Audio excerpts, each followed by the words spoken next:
Olá pessoal, tudo bem? Estou gravando esse vídeo em complementação à aula anterior, que ficou faltando os exercícios. E vou apresentar para vocês aqui 3 exemplos de cálculo com sapatas submetidas a ações excêntricas, tá certo? Esse primeiro exemplo que eu estou trazendo para vocês é o dimensionamento das sapatas divisa, né? Aquela solução em sapata excêntrica em divisa, certo? Então o que acontece? Nós temos os nossos dados iniciais de projeto, certo?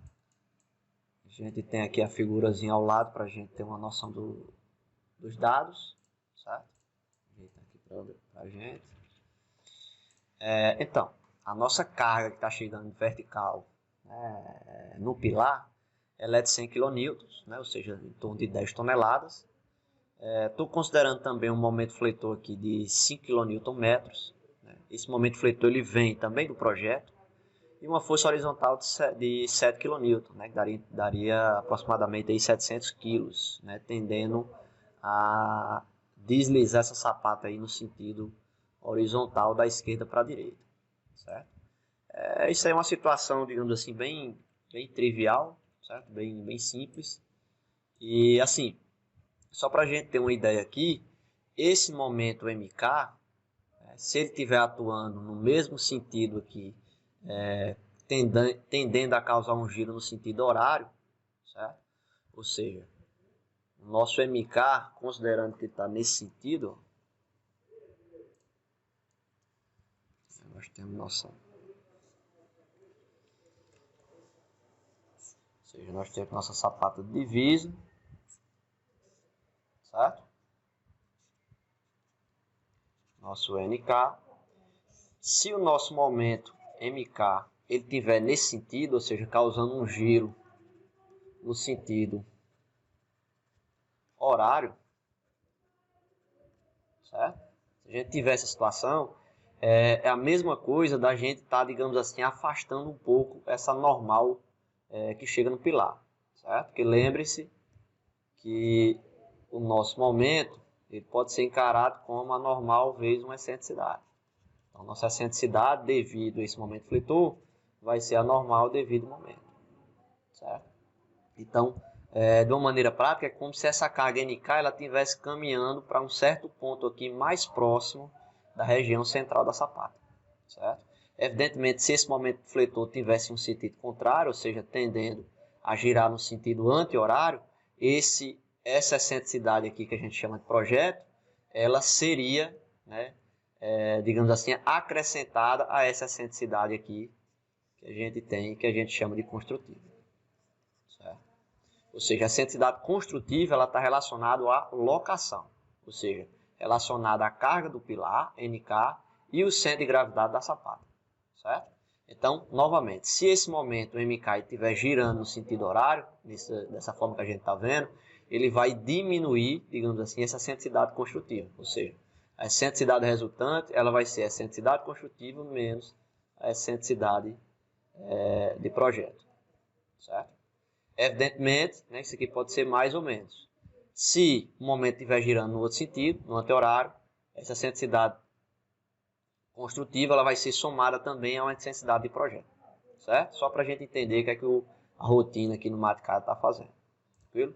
Então, como eu estou falando, o momento fletor atuante na sapata e ele vai ser positivo se girar no sentido horário, certo? Tendo como base essa figurazinha que a gente está vendo.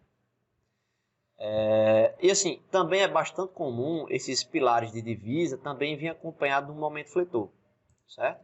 Então, assim, será muito difícil vocês verem uma situação desses pilares de divisa onde não tenha pelo menos um momento fletor atuante.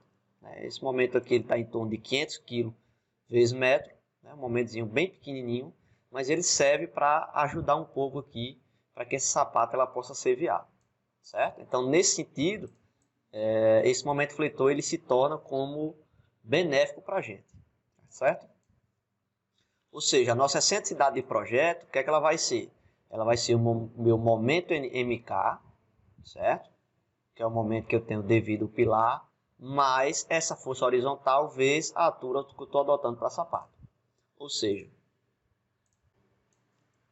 se eu tenho a minha sapata, aqui, certo?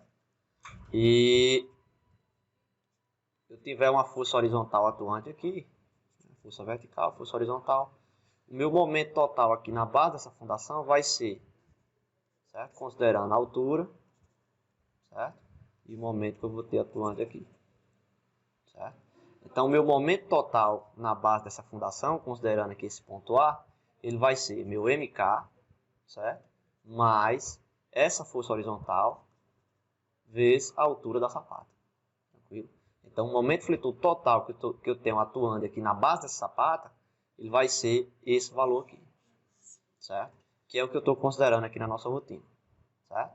Então, a excentricidade de projeto, ela vai ser esse momento total, MK mais FH vezes a altura adotada para a sapata, dividido pela minha solicitação normal, ou seja, meu NK, certo? Então, eu tenho uma excentricidade resultante aqui para essa situação de 0,082 metros, ou seja, em torno de 8,2 centímetros. Okay? Esse H adotado é um valor que eu inicio, certo? Eu preciso chutar um valor aqui para a altura da minha sapata, porque ela vai influenciar nessa sensibilidade de projeto, certo? Eu posso adotar um valor mínimo aqui a partir de 40 centímetros, né? E depois lá no cálculo final eu posso verificar, a depender da base desse sapato, eu posso verificar novamente a altura dela, para aquele cálculo que a gente já sabe, e fazer a alteração aqui caso seja necessário, certo? As dimensões do pilar, do pilar, né? 20 por 20 centímetros, um FCK de 25 MPa e uma tensão admissível de 300 kPa, certo? 3 kg por centímetro quadrado. E tem aquele cálculozinho que a gente tinha feito, né? Que para não ocorrer tração na base, eu preciso ter, né, esse valor de B, ou seja, 3 vezes essa entidade de projeto mais o valor de B0 sobre 2. O que seria isso? Só trazendo aqui para a gente. Novamente, desenhar aqui nossa sapata.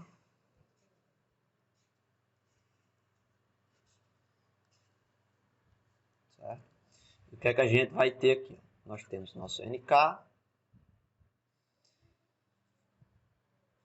Isso aqui é a metade da sapata. Certo? Ou seja, considerando aqui B sobre 2. Tranquilo? O limite daquele núcleo central de inércia, pessoal, a gente já sabe, né, que ele vale B sobre 6. E aqui sobra, né, B sobre 2 menos B sobre 6, sobra essa distânciazinha aqui, que vale B sobre 3. Tranquilo? Então, o que acontece? Se a gente considerar que a resultante, ou seja, nosso NK, ele vai estar atuando exatamente aqui no núcleo, no limite do núcleo central de inércia, o que é que eu tenho que ter?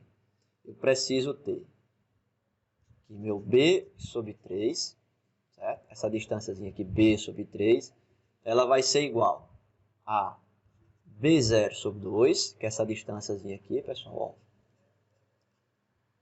B0 sobre 2, certo?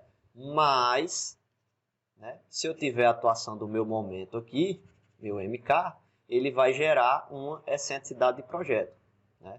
Ou seja, é como se essa carga NK ela estivesse andando para um outro ponto aqui, né? Então, o que é que eu estou fazendo? Eu estou dizendo que eu vou fixar o meu valor de B para que essa resultante NK, né, ou seja, esse valor de B0 sobre 2 mais a excentricidade de projeto, ela seja igual a B sobre 3. Então, eu fazendo isso, eu tenho que B, ele precisa ser 3 vezes B0 sobre 2 mais a excentricidade de projeto. Evidentemente que se essa excentricidade de projeto ela, né, for negativa, né, esse valor de B vai ser menor, ou seja, se o momento estiver no outro sentido. Tranquilo? Então, para eu garantir que essa resultante está exatamente no limite do núcleo central de inércia, certo? Eu tenho que garantir que o meu valor de B seja pelo menos menor ou igual, certo? Se ele for exatamente igual a esse valor aqui, a gente vai ter aquele gráfico de pressões que a gente já conhece, onde eu vou ter uma tensão máxima aqui nessa região de divisa, certo? E na outra extremidade da sapata eu tenho uma tensão igual a zero, certo? Então, se a gente considerar isso, né, que não vai ocorrer tração na base, ou seja, não vai ocorrer levantamento da sapata, eu precisaria ter um valor de B de 0,54 metros, certo? E o valor de A1 seria 0,61, tá certo? fazendo a relação aqui sobre os dois, né, dá 1,12, certo? Ou seja, esse valor de A1 eu estou simplesmente, né, isolando aqui, ou seja, tensão admissível seria A normal dividido vezes A1 vezes B1, certo? Então, isolando o valor de A1, já fixado o valor de B1, eu calculo esse valor de A1 que vale 0,61, tranquilo? Então, o que acontece? O nosso valor de A, a gente pode colocar ele aqui como 0,65, já está, né? 0,65, arredondando para o múltiplo superior, né? Múltiplo de 5 centímetros. E o valor de B, 0,54, a gente arredonda para 0,55, certo? A altura adotada é aquele valor que eu já tenho lá em cima, né? Que eu já estou adotando, 45 centímetros, depois a gente verifica ele. É interessante também eu colocar essa relação aqui dos valores adotados, né? A adotado sobre B adotado, porque a gente vai ver que vai precisar aumentar ou diminuir esses valores. Então é interessante a gente tentar manter essa mesma relação, certo? Ou seja, para que aquele valor ele não seja maior do que 3. Certo? Se a gente tiver essa relação A sobre B maior do que 3, a gente tem uma sapata muito alongada e não fica interessante para a gente. A área da sapata, né, para esse valor adotado, deu 0,35. Certo? E a excentricidade construtiva, ela vai ser o quê? Meu B adotado sobre 2, menos o B0 sobre 2, menos a excentricidade do projeto. Ou seja, desenhando isso aqui para vocês. Como é que seria? Tenho a minha sapata aqui. Certo? A minha excentricidade de projeto, excentricidade resultante, desculpe. Excentricidade resultante, ela vai ser o quê? B sobre 2, que é essa distância aqui, ó. B sobre 2, certo? Menos B0 sobre 2, que é essa distânciazinha aqui da metade da largura do pilar, certo? B0 sobre 2, e menos esse valor da excentricidade de projeto, que é devido ao meu momento fletor, certo? Se esse momento fletor for igual a 0, a minha excentricidade de projeto é igual a 0, certo? Então, meu valor da resultante fica sendo simplesmente B sobre 2, que é a largura da sapata sobre 2, menos o B0 sobre 2, que é a largura do pilar, certo? Então, feito isso, a gente encontra que o nosso valor da excentricidade construtiva vale 0,094 metros, ou seja, 9,4 centímetros. E nessa sapata de divisa, eu costumo calcular o peso próprio dela, né? E para fazer a resultante de cargas, né? O que é que eu estou tentando fazer aqui? Foi aquilo lá que eu expliquei na aula, certo? Ou seja, desenhar de novo aqui nossa sapata.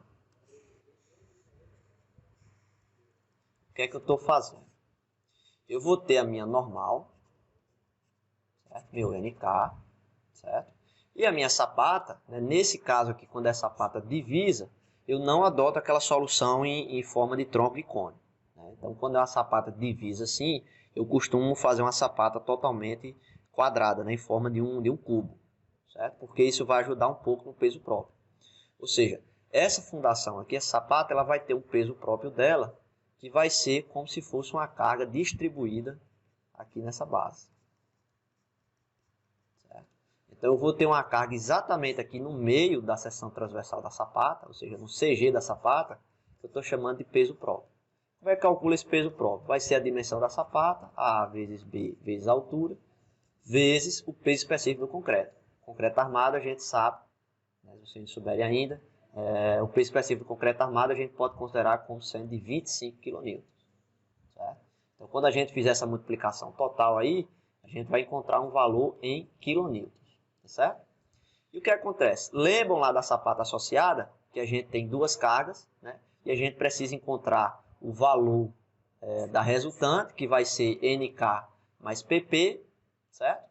E a gente precisa saber qual a distância, né, dessa resultante. Ou seja, a distância desse centro de carga. Tranquilo? Por quê? Porque quando eu considero o meu peso próprio, eu estou fazendo com que essa resultante ela se aproxime mais do centro de gravidade da sapata. Então, o peso próprio para a gente, nessa situação de divisa, ele é bastante benéfico, né? Então, vale a pena a gente considerar ele para, digamos assim, a gente ter uma excentricidade final menor, certo? Então, o que é que eu estou fazendo aqui? Ó? Eu calculei o peso próprio da sapata, né, considerando esses valores aí, e deu em torno de 4 kN, certo? Vai ser uma sapatazinha bem maneira, né, em torno de 400 kg.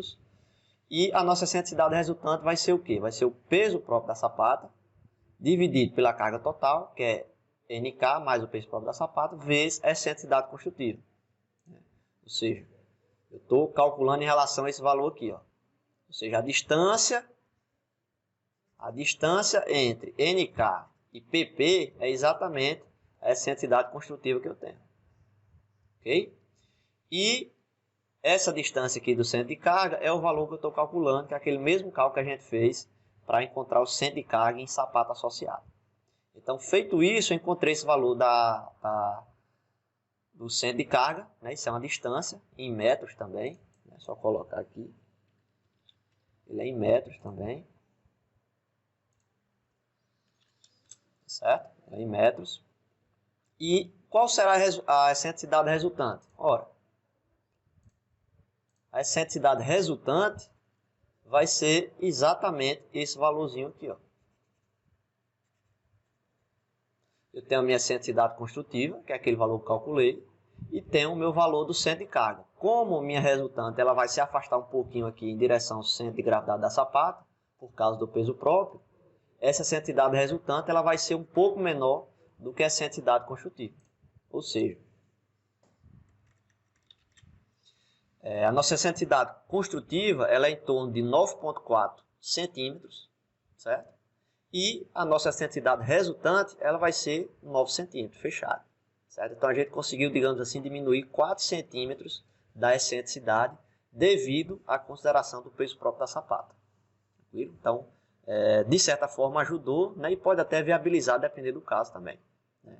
E tem aquela situação, a gente pode usar aqui do artifício de aumentar essa altura da sapata, né? Que ele não vai alterar em nada os cálculos aqui para a gente.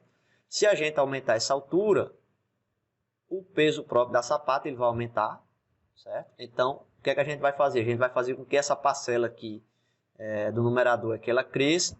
Então, consequentemente, esse valor do centro de carga aqui da resultante vai ser maior e a nossa excentricidade resultante vai ser menor. Ou seja, se aumentar a altura da sapata, eu vou conseguir reduzir a minha excentricidade.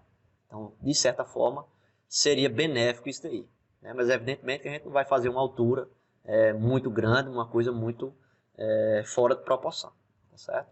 A depender do caso, se tiver faltando pouca coisa para passar, assim, for uma fundação pequena, etc., a gente pode aumentar um pouquinho essa altura para tentar viabilizar, tá certo? A excentricidade limite do núcleo central de inércia, aquele valor que a gente já está cansado de calcular, ou seja, é o B, né, a largura da sapata, dividido por 6.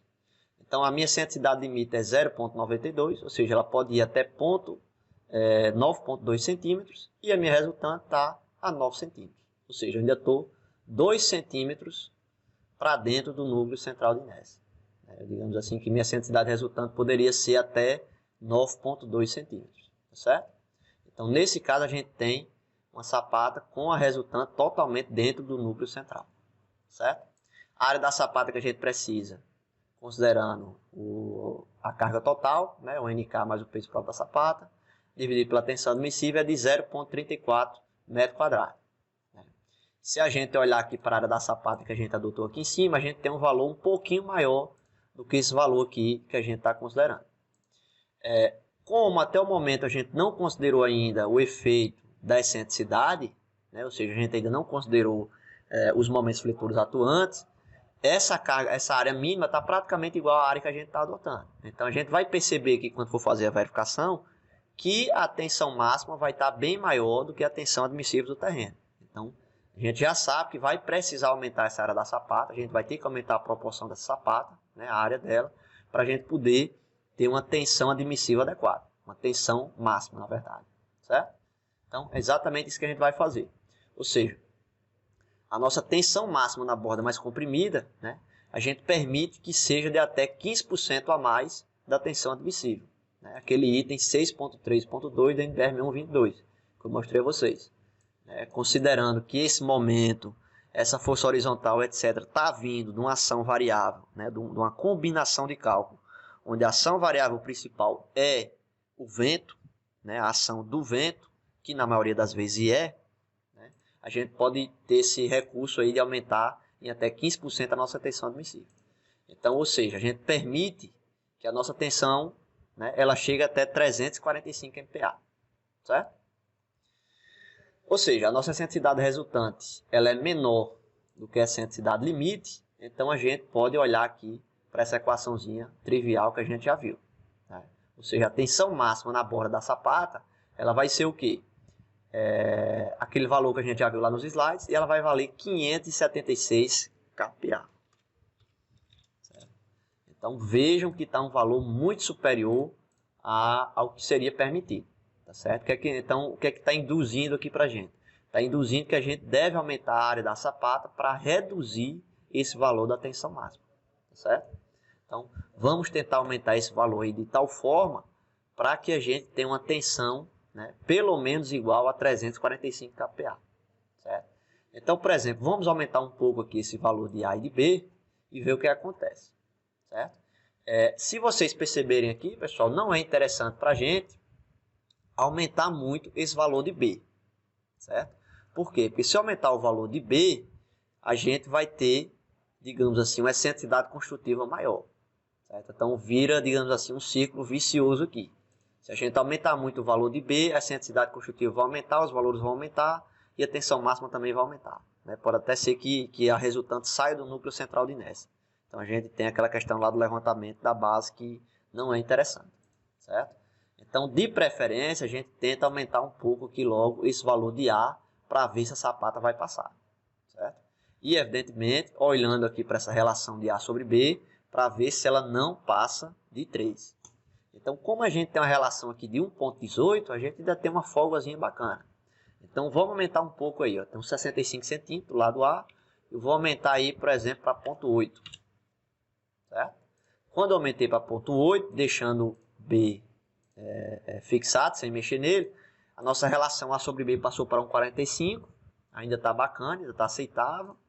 A nossa excentricidade resultante, ela agora permanece a mesma, né? A gente não aumentou o valor de B, certo?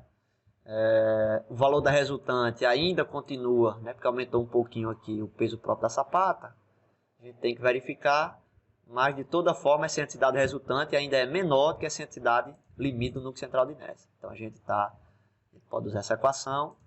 Vamos atualizar aqui os valores. Então, aumentando para 80 centímetros, a nossa tensão máxima ainda é alta. Né? Ela é 470 kPa. Então, vamos aumentar mais um pouco. Certo? E ver o que acontece. 80 centímetros, vou adotar logo 1 metro. Certo? Meu A sobre B é de 1,81, ainda está aceitável. Certo? O meu valor da tensão máxima, atualizando agora, ele chegou a 378. Já está chegando um pouco mais próximo do que a gente quer. Eu posso aumentar um pouco ainda esse valor de A. Certo? Vou adotar aqui 1,15. Certo? Ou seja, nossa relação A sobre B passou para 2,09. Ainda está tolerável. Certo? Se vocês perceberem aqui, pessoal, só uma observação. Nossa excentricidade resultante ela é de 8,8 centímetros. E o limite é de 9,2. Ou seja, a gente ainda tem 4 centímetros ainda de folga, né, digamos assim, que a gente poderia ter de excentricidade, para que ela permaneça, né, que a resultante permaneça dentro do núcleo central de inércia. De uma certa forma, quando eu começo a aumentar muito esse valor de A, o que é que acontece? Vai aumentar o valor do peso próprio. Né? Então, a depender da situação aí, possa ser que a gente consiga até aumentar um pouco esse valor de B.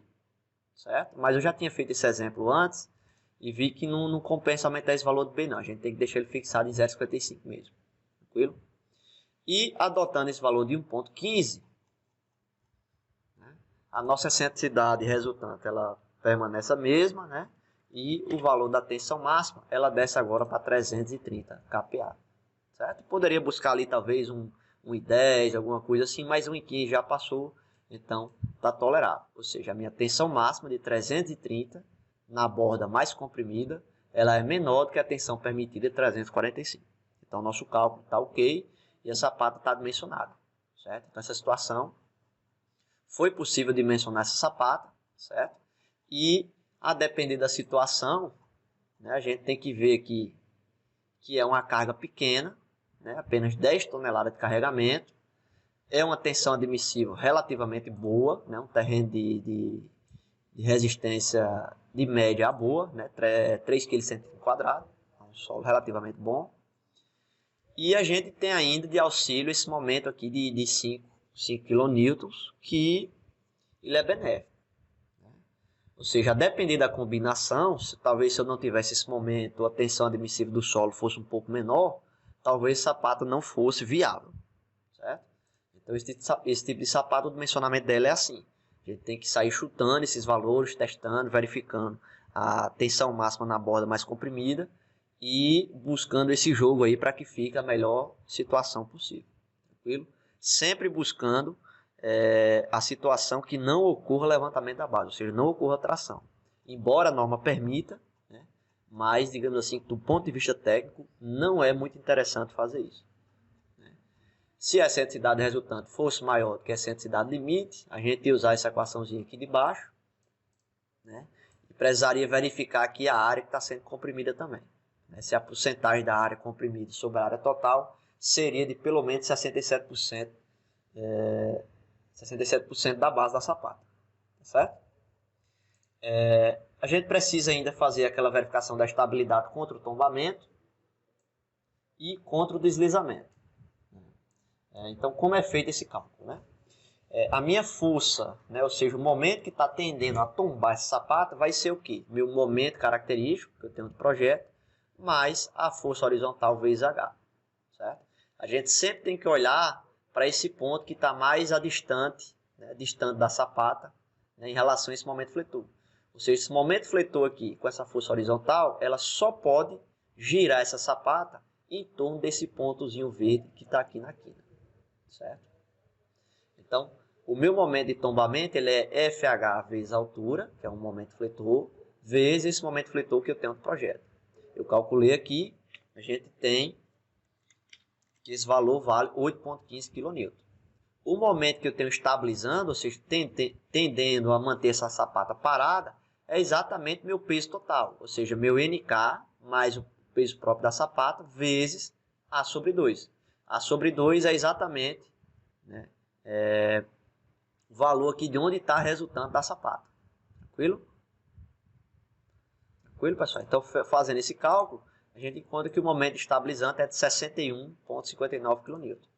Fazendo a relação momento estabilizante sobre o momento de tombamento, a gente encontra o fator de segurança de 7,5.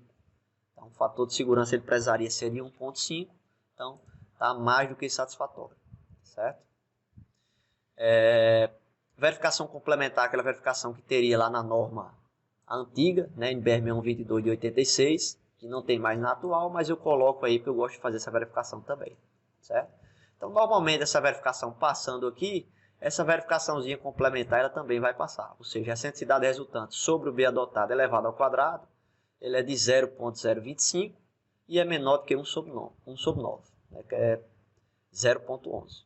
Então, é um valor bem menor, né, evidenciando também mais uma vez esse fator de segurança que a gente tem aqui de 7,5. A estabilidade contra o deslizamento vai ser o quê? A força que está tendendo a deslizar a sapata é exatamente a minha força horizontal, que a gente tem lá de cima, que vale 7 kN, né, em torno de 700 kg.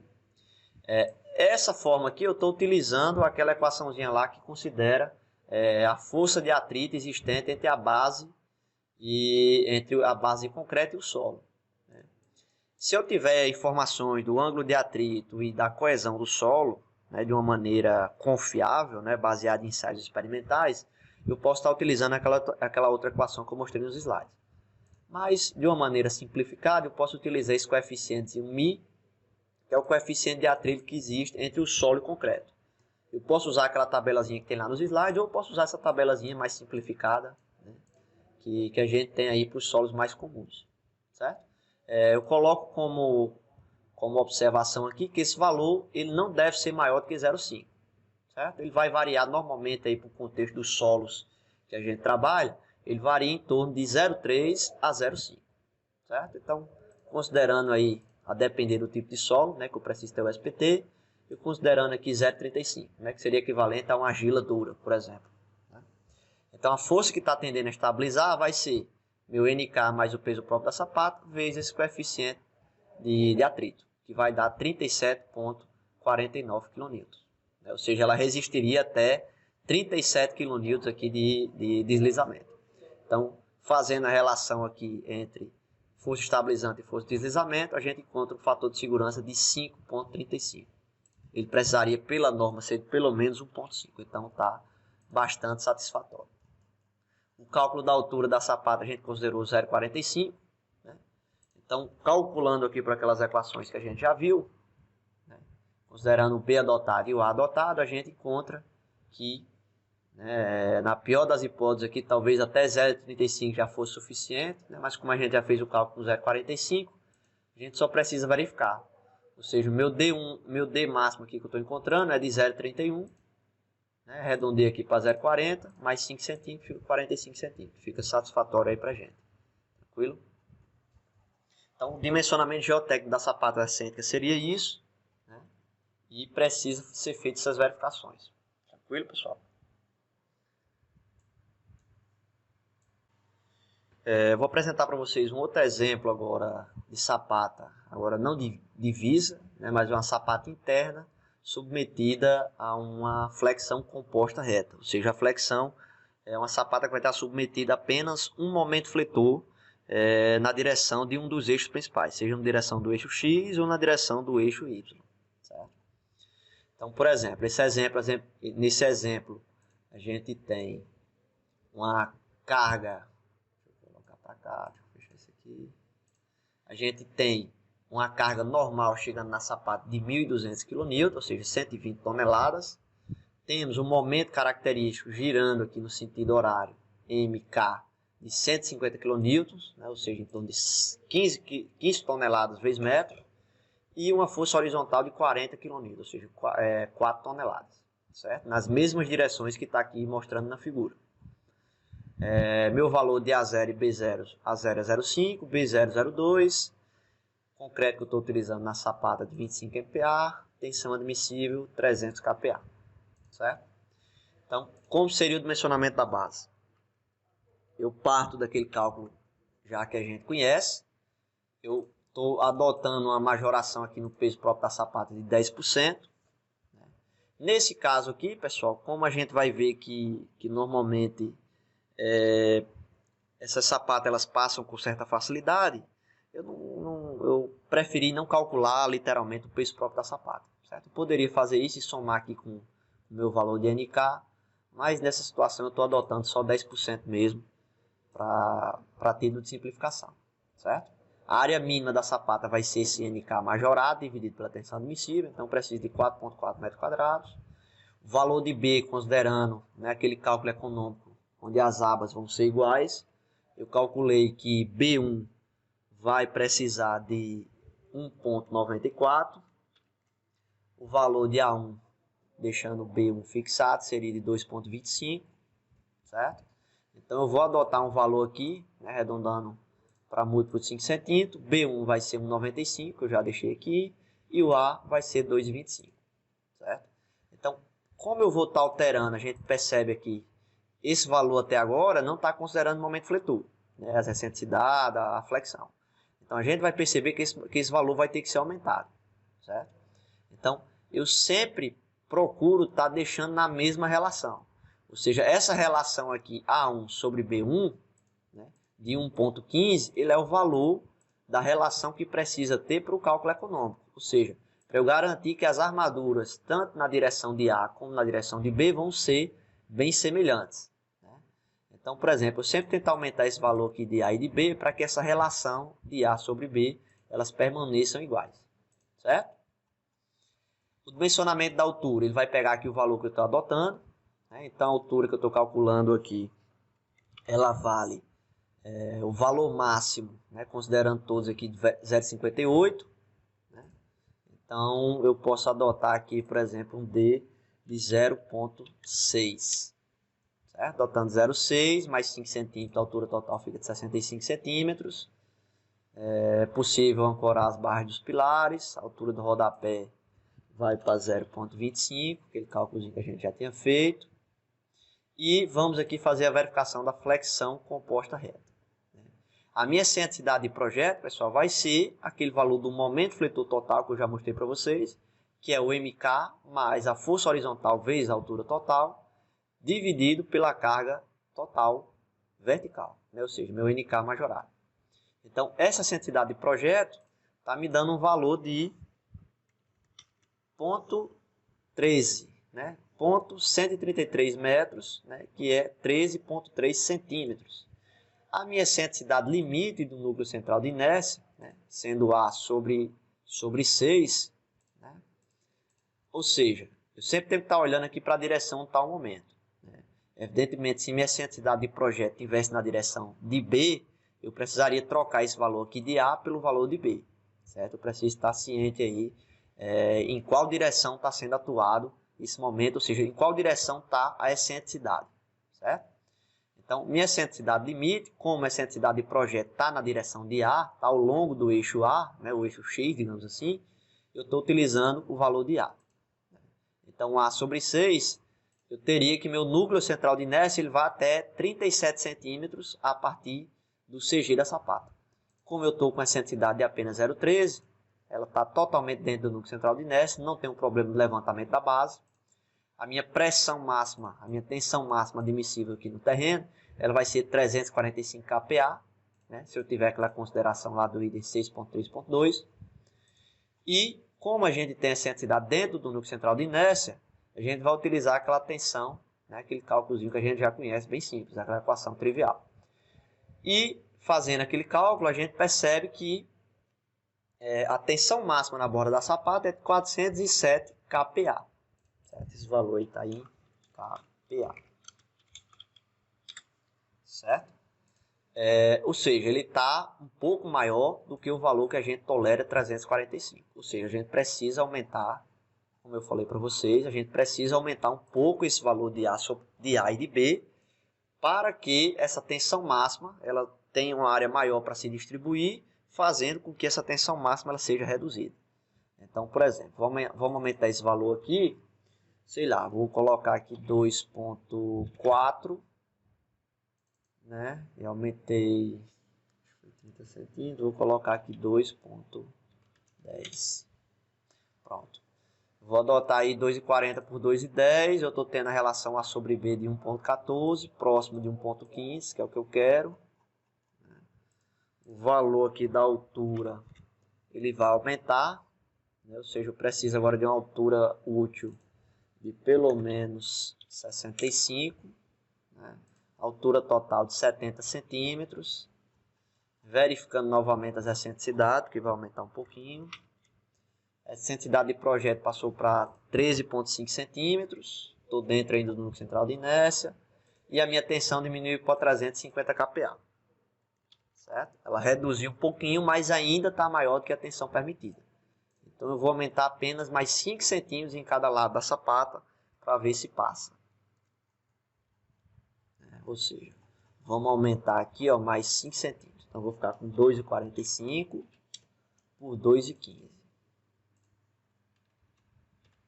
Certo? 2,15. Estou tendo mais ou menos a mesma relação. Deixa eu colocar aqui 2,20 para ver o que é que dá.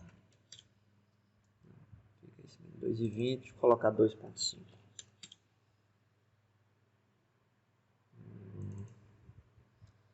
Tentar manter a mesma relação, certo, pessoal?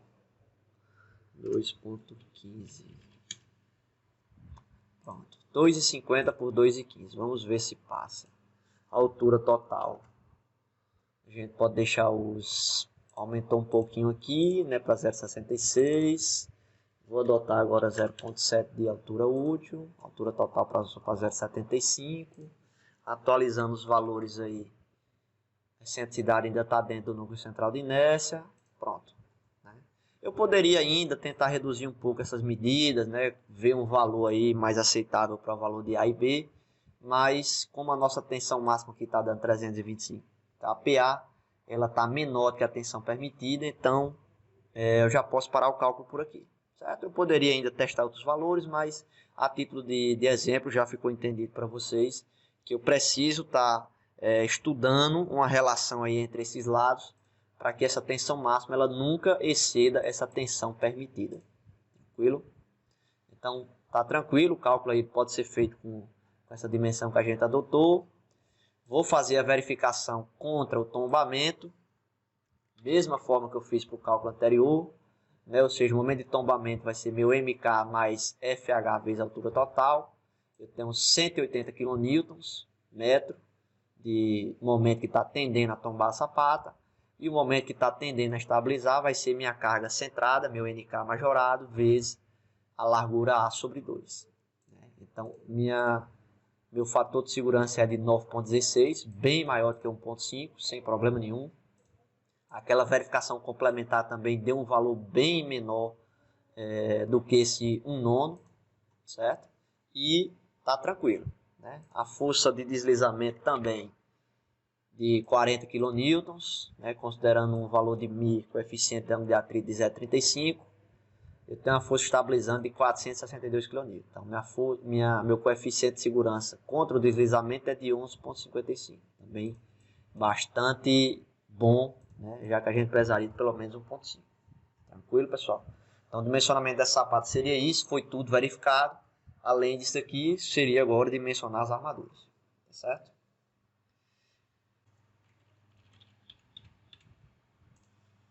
Ok, pessoal, agora eu vou apresentar para vocês um exemplo de dimensionamento de sapato submetido a flexão composta oblíqua. Ou seja, a flexão composta oblíqua ela vai ser aquela flexão que vai estar ocorrendo em dois eixos. Né? Ou seja, eu tenho um momento fletor atuante em um eixo e tenho um momento fletor atuante em outro eixo. Né? Ou seja, eu tenho meu MAK e meu MBK, ou seja, um momento em X e um momento em Y. Esses dois valores de momento vai gerar uma resultante, né, que vai depender da direção que esses momentos estão atuando.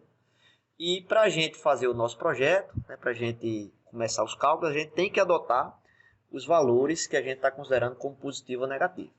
Então, por exemplo, esse meu memorial que eu escrevi, que eu elaborei aqui, eu estou considerando todos os carregamentos positivos como sendo nessa direção das setas duplas que vocês estão vendo aí. Então, por exemplo, meu momento positivo ele vai ser positivo quando ele estiver na direção dessa seta dupla de MAK e de MBK, certo? Ou seja, nesse caso, meu MAK ele vai gerar, né, eu usando aquela regra da mão direita, ela vai gerar uma excentricidade de projeto na direção, digamos assim, do eixo X, né, ao longo da direção, ao longo da largura A. E meu MBK, utilizando a regra da mão direita, ela vai gerar uma excentricidade de projeto na direção de B, ou seja, na direção de Y, para cima. Né? Eu sempre olhei aqui, para adotar esses valores positivos, os eixos principais. Né? Ou seja, como se a gente tivesse dessa forma. Ó. Ou seja, eu tenho aqui a direção de Y e a direção de X. A excentricidade de projeto, para ser positiva ao longo desse eixo X, ela vai gerar um momento fletor nessa direção. E minha excentricidade, quando ela estiver no eixo Y positivo, né, excentricidade em Y, e aqui excentricidade em X. Então, minha excentricidade positiva em Y vai gerar um momento fletor positivo nesse sentido aqui. Ó. Certo? Então, eu estou adotando esses valores aí, buscando excentricidade em X e em Y positivas. Certo? Então, adotando isso daí, eu também estou adotando que minha força horizontal, né, pegando aqui o caso mais geral possível, minha força horizontal, ela também está atuando no mesmo sentido dessas setas duplas. Ou seja, minhas setas duplas estão nesse sentido, né, ou seja, eu tenho minha seta dupla aqui e apontando para a esquerda, né, e essa seta dupla aqui apontando para cima. Então, minha força horizontal na vertical, ela vai ser positiva quando ela estiver nessa direção. E minha força horizontal no outro sentido, né, na horizontal, ela vai ser positiva, que é força horizontal, digamos assim, em X e força horizontal em Y. Certo? Então, ela vai ser positiva quando ela estiver acompanhando a mesma direção desses momentos fletores aqui. Tá certo? Só para poder adotar para os cálculos lá na frente não sair bagunçado. Então, eu estou usando aqui um projeto exemplo de uma carga de 700 kN, 70 toneladas, um momento fletor até considerável de 90 kN, né, 9 toneladas metro, e outro de 10 toneladas metro, ou seja, 100 kN. Força horizontal de 15 kN e 20 kN, certo? Ambas na mesma direção aqui, tudo positivo. Né? A0 e B0 de 0,5 e 0,2, que é a dimensão do pilar. Tensão admissível de terreno de 300 kN. Né? E vamos começar o cálculo. Tudo parte daquele cálculo principal, né? Carga majorada em 10%, considerando o peso próprio da sapata. A área mínima que eu preciso pela tensão admissível é de 2,56 m². Considerando o cálculo para a aba, para as abas ficarem iguais, eu preciso de 1,45 em B e de 1,76 em A. Então, eu vou adotar aqui o valor de A de 1,8, certo? E o valor de B, eu vou adotar de 1,45. 1,5 já. Vou adotar 1,5. Então, eu tenho a minha relação A sobre B de 1,2, dos valores adotados, e o valor de A1 sobre V1 de 1,21. Então, estão valores próximos, está aceitável. O cálculo da altura da sapata, que vai precisar para a gente ver o nosso momento total. Fazendo aqueles cálculos que a gente já viu, a gente encontra o valor máximo aqui de 0,43, né, tanto para D1 como para D2. Então, eu vou adotar a minha altura aqui de 0,45. E a altura total mais 5 centímetros vai ser 50 centímetros de altura total da sapata. Certo? Essa ancoragem aqui, pessoal, algumas vezes eu passo despercebido por ela. Por quê? Porque na realidade, vocês vão ver lá em concreto armado, né, às vezes fica um pouco confuso para vocês, mas assim, lá no concreto armado vocês vão ver que essa armadura de ancoragem, ela é calculada para diversas situações. Se a armadura estiver tracionada, se a armadura estiver comprimida, se estiver em situação de boa aderência, de má aderência, o tipo de concreto, o tipo da barra, enfim. Vários parâmetros que levam em conta esse valor do comprimento de ancoragem. Certo? Esse valor de 0,45, esse valor de 45 vezes o diâmetro da barra que eu utilizo, seria um valor considerando que a barra está totalmente reta. Certo? Só que a gente tem que saber que nessas fundações de sapata, né, essa barra que vai servir de engaste para a armadura de pilar, ela vem reta, certo? E tem uma espécie de uma basezinha aqui, de um pezinho aqui, que vai servir com facilidade executiva, né, para facilitar a execução, para essa armadura poder ficar em pé lá na obra. E isso daqui também vai servir como um comprimento de ancoragem também, certo? Então, aquele valor de 0,45 é como se ele estivesse contando todo esse comprimentozinho que eu tenho aqui, ó. Certo? Então, de uma certa forma ou de outra, eu posso adotar esse valor aqui desse pezinho aqui, em torno de 20 centímetros para cada lado, certo? E 20 menos essa altura aí, seria mais ou menos a altura que eu precisaria ter na sapata para ancorar perfeitamente essa barra, certo? Então, por exemplo, como o valor que eu preciso aqui de 45 vezes o diâmetro da barra do pilar de 54, e eu tenho uma altura total de 50 centímetros, né, eu colocando aquele pezinho, né, aquela dobrazinha no final da barra, eu consigo ancorar essa barra sem problema, certo? Mas lá em concreto vocês vão aprender a calcular isso aí de uma maneira mais precisa, beleza? As verificações que a gente precisa, né? Então, como a gente tem uma sapata submetida à flexão composta oblíqua, a gente precisa estar olhando qual é a excentricidade resultante em cada direção. Então, minha excentricidade de projeto em A, ela vai ser o quê? Meu MAK, certo? Esse valor aqui de MAK, menos FBH vezes a altura total. Por que menos? Porque a minha excentricidade em A, veja, certo? Cadê aquele exemplo? Pronto. Veja que essa força horizontal aqui, ó, certo? Ela está nesse sentido, ela vai gerar um momento fletor. Como ela está nesse sentido aí, na verdade, né, utilizando a regra da mão direita, né, ela vai gerar um momento fletor nesse sentido aqui, ó, para baixo. Né? Se eu pegar, por exemplo, a palma da minha mão direita e apontar no sentido desse FH, a gente percebe que o nosso polegar está apontado para baixo, ou seja, está apontado na direção do momento fletor. Então, o nosso momento fletor, devido a essa carga horizontal, no mesmo sentido dessa seta dupla aqui, ele é um momento fletor negativo, certo? É o que a gente está fazendo aqui, ó. Eu tenho meu MA, que vem lá do projeto, menos esse momento fletor devido a essa força horizontal em B, que está na mesma direção desse meu MBK, certo? Na direção de B, eu tenho, né, que vai ser positivo, ou seja, na direção de B, eu tenho meu MBK, certo? Ou seja, vamos colocar aqui. Eu tenho meu MBK nesse sentido. Então, meu MBK está aqui, certo? E minha força horizontal, ela vai estar nesse sentido, né? A mesma regra da mão direita. Eu pegando agora, considerando minha mão, né? Tentar desenhar aqui uma mão. Com 4 dedos aí, certo? Então, considerando nossa palma da mão aí apontando na direção de FH, o nosso polegar, né? Ele fica orientado para a esquerda, né? Ou seja, nosso momento fletor devido a essa força horizontal, ela vai ser um momento fletor que vai estar na mesma direção do que eu já estou adotando. Então, ele vai ser um momento fletor positivo, certo? Devido a essa carga, certo?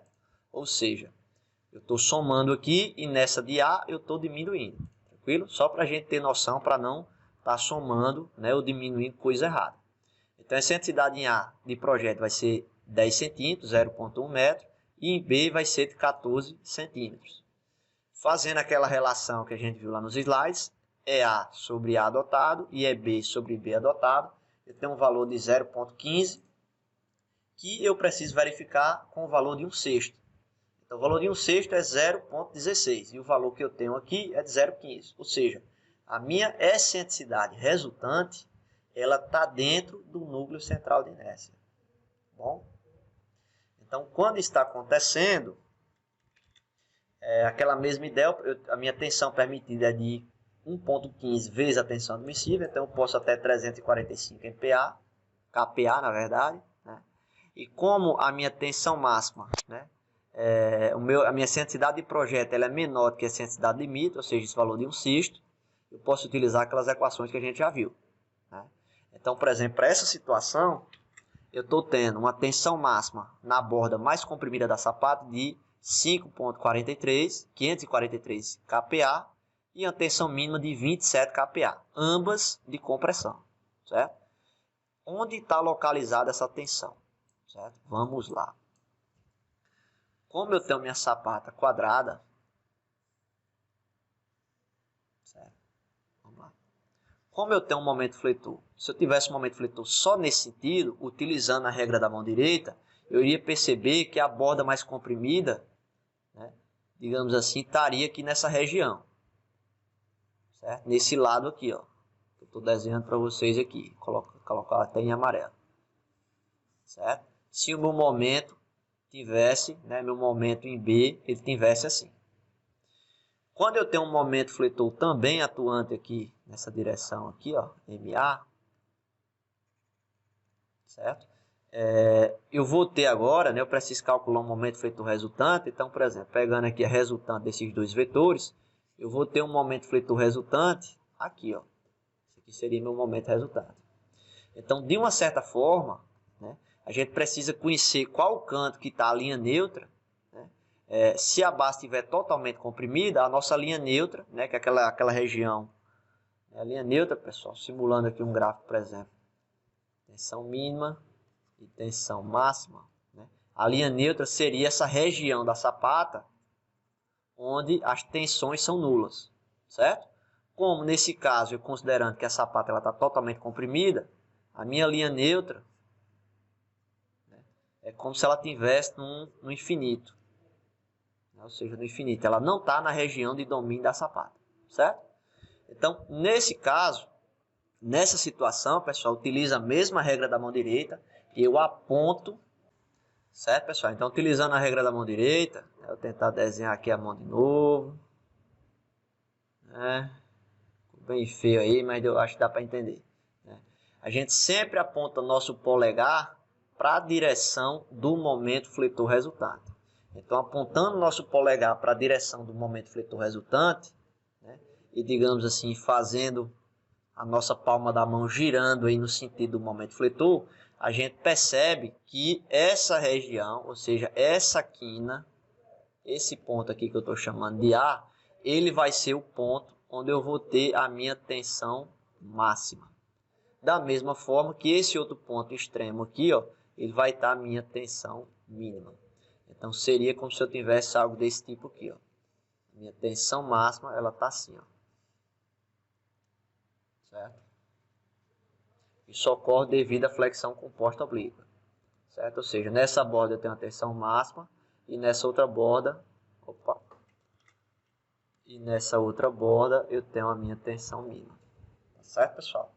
Então, sempre, independentemente da direção que eu tiver meus momentos fletores, eu utilizo essa regra da mão direita, eu consigo identificar qual borda da sapata ela vai estar mais comprimida. Tá certo? Isso aí é importante a gente saber. Beleza? Então, fazendo isso aí, ó, a gente encontrou esses valores, ou seja, a gente precisa aumentar o valor da nossa sapata, né, para poder reduzir essa tensão máxima, certo? Então, vamos fazer isso aí, ó. Certo? Então, eu tenho 1,80 que eu tinha adotado, como está uma tensão bem maior do que a gente precisa, vamos aumentar um pouco mais. Então, vamos colocar aqui, por exemplo, vou aumentar 50 centímetros, vou colocar 2,2. 2,2 por 2 metros. Tá.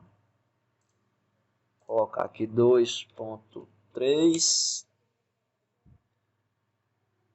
2,4, 2,4 por 2, eu também estou mantendo relações próximas, né? Então 2,40 por 2, calculo novamente aqui a altura, deixa eu calcular, tem uns 63, pronto, meu valor máximo é 63, então preciso adotar 0,65 pelo menos, a altura total passou para 0,7, minha excentricidade de projeto, ela ainda continua menor do que a excentricidade limite, certo? Eu preciso verificar isso aí, e vejam aí que minha tensão, pessoal, ela diminuiu aí para 269, certo? Então diminuiu bastante, né? Eu poderia aumentar um pouco ainda, diminuir a área da sapata para reduzir. Vamos diminuir um pouco aqui. Tá um valor bem menor mesmo, então posso diminuir aqui. Vou deixar em 1,90, 1,9 e 2,3. 1,90 por 2,3. Eu diminui um pouco, vai aumentar aqui um pouco. Deixa eu ver a altura da sapata. A altura da sapata eu vou deixar o mesmo, certo, pessoal? 0,65 já fica suficiente para tudo aqui, sem problemas. 0,7. A excentricidade de projeto, ela ainda está dentro do limite. E vejam aí, nossa tensão máxima agora, pessoal, considerando essas novas dimensões, ela vai para 301 kPa, que é menor que o 345 que eu quero, né? E a tensão mínima é de somente 50 kPa, certo? Então, nesse caso, pessoal, eu já posso parar o cálculo por aqui. Eu poderia ainda buscar uma dimensão para tentar chegar a essa tensão máxima aqui mais próxima do 345, mas a título de exemplo, vocês já entenderam aí como é que funciona. Certo? Eu poderia brincar aí com aquela relação dos lados A e B para eu buscar, digamos assim, um valor mais econômico, né? Para que essa tensão máxima ela chegue mais próxima do 345. Tranquilo, pessoal? É dessa forma também, é relativamente simples, né? E só seria mais complicado aqui se essa excentricidade resultante ela fosse maior do que o meu limite, né? Ou seja, ela fosse maior que esse valor aqui, ó, ele fosse maior do que 0,16. Então a gente teria que utilizar aquele ábaco, né, lá de Montoya. E como é que seria, né? Basicamente eu iria ver o valor, a relação de excentricidade em A dividido por A e excentricidade em B dividido por B. Iria jogar aqui tanto o valor nesse eixo da abscissa como no eixo da ordenada. Iria ver o ponto onde esse valor caiu e eu iria colher o valor de K1, o valor de K4 e o valor de alfa, certo? K1 ele vai servir para calcular a nossa tensão máxima. K4 ele vai servir para calcular a tensão mínima. E esse alfa ele é exatamente essa inclinação aqui da reta. Ou seja, essa retazinha aqui, pessoal, que vocês estão vendo aqui, ó, onde eu tenho a minha inclinação alfa, ela é exatamente a nossa linha neutra, certo? Ou seja, como a nossa sapata agora está tendo um levantamento, né, ou seja, está tendo um certo levantamento, uma tração na base, a nossa linha neutra, ela fica dentro do domínio da sapata. Então ela passa por algum ponto aqui. E devido a uma série de coisas, ela é complicado a gente calcular essa locação dessa linha neutra. Então a gente precisa utilizar esse ábaco, ou esse ábaco aqui de Montoya, ou aquelas formulações que eu apresentei para vocês nos slides. Tanto uma como a outra vai chegar basicamente aí no mesmo resultado. Tá certo, pessoal? E aquela indicação de sempre. Sempre que possível, vamos tentar trabalhar sempre nessa condição primeira aqui, nessa primeira situação. Não é interessante que a sapata esteja com a região levantada. Isso não é interessante para a gente. Então, feito isso, a gente faz aquela verificaçãozinha de sempre, do tombamento. Tanto a verificação do tombamento, quanto a verificação do deslizamento. E o momento de tombamento vai ser aquilo lá que a gente já viu. A diferença é que eu estou calculando agora o momento de tombamento para a direção A, para a direção B, e estou calculando o valor da resultante. Estou utilizando aquela equação de Pitágoras. Certo, pessoal? Aqui lá, eu tenho um momento fletor nesse sentido. Certo? Tem um outro momento fletor nesse sentido. Certo? Ou seja, eu tenho o meu valor de MAK, valor de MBK, certo? E eu preciso de uma resultante. Certo? E qual é a resultante? Seria a ligação desses dois vetores aqui. Ela pode ser calculada tanto dessa forma aqui, como aquela outra solução lá que a gente costuma usar também. Ligando aqui esses dois vetores. Certo? Ou seja, meu momento resultante. Eu posso calcular tanto como a ligação aqui da ponta desse vetor, ligando a ponta do outro vetor, como fazendo aqui essas retas paralelas e vendo que a distância da origem até o encontro dessas outras retas também é o meu momento resultante. Certo? Então, como eu calculo esse momento resultante? Ou seja, eu posso considerar aqui como sendo A, B e aqui C. Eu tenho que minha equação de Pitágoras é igual a quadrado igual a B ao quadrado mais C ao quadrado. Ou seja, meu momento resultante vai ser raiz de MAK ao quadrado mais MBK ao quadrado. Certo? Então, eu tenho o valor do meu momento resultante, que eu vou comparar com o valor do meu momento de tombamento, que é aquele mesmo valor lá, meu NK vezes a área adotada. Aqui fica um cálculo aproximado, porque eu não sei ainda, digamos assim, qual seria, como é que funciona. A sapata, como ela vai estar submetida àquela compressão lá, que eu falei para vocês, é como se o nosso gráfico aqui ele tivesse assim, inclinado. A nossa tensão máxima tivesse aqui, tensão mínima aqui. Certo? Então, de uma certa forma, eu precisaria calcular o valor aqui, desse ponto, onde está sendo aplicado meu NK, até o valor da borda mais comprimida, que eu estou fazendo o somatório dos momentos fletores agora em torno de um ponto aqui, no extremo da sapata. De uma certa forma, eu sei que esse valor aí que eu estou chamando de X, ele vai ser menor do que A sobre 2. Porque na pior das hipóteses, esse valor vai ser igual. Certo? Então, na pior das hipóteses, esse valor aí vai... Então, na pior das hipóteses, esse valor aí, ele vai ser menor que aquele valor de A sobre 2 ou B sobre 2. Certo? Então, por exemplo, eu pego aí o menor valor, tanto A como B, B sobre 2 ou A sobre 2, que vai ser algum dos dois menores, ele vai ser sempre menor do que esse valor aqui resultante aqui. Certo? Ou seja, em termos de segurança, nesse caso aqui, como o valor de B ele é menor, seria mais interessante eu adotar o valor de B aqui. Então fica B adotado sobre 2. Certo? De toda forma, eu tenho um momento estabilizante de 731 kN e um momento de tombamento de 134.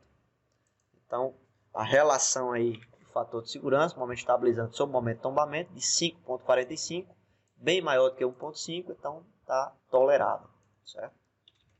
Fazendo aquela verificação que tinha lá na NBR antiga, eu calculo esse valor aqui, excentricidade em A dividido por A e excentricidade em B dividido por B, ambos ao quadrado. Deu esse valor aí, que é muito menor do que 1, né? E esse valor ele é menor do que 0,11, certo? Então não vai ocorrer tombamento na base. Força de deslizamento eu faço o mesmo valor da resultante, ou seja, a força resultante de deslizamento vai ser o FA ao quadrado mais FB ao quadrado, dentro de uma raiz, eu tenho 25 kN. A força estabilizante vai ser 269, força estabilizante sobre força de deslizamento, 10,78 kN. Tranquilo, pessoal? Então está feita a verificação de tombamento e de deslizamento e está tranquilo. Beleza? Então fica esse exemplo aí para vocês. Se tiverem algumas dúvidas, deixem aí nos comentários ou levem, né, ou tragam aí para o nosso momento 5. Tranquilo? Valeu e até a próxima.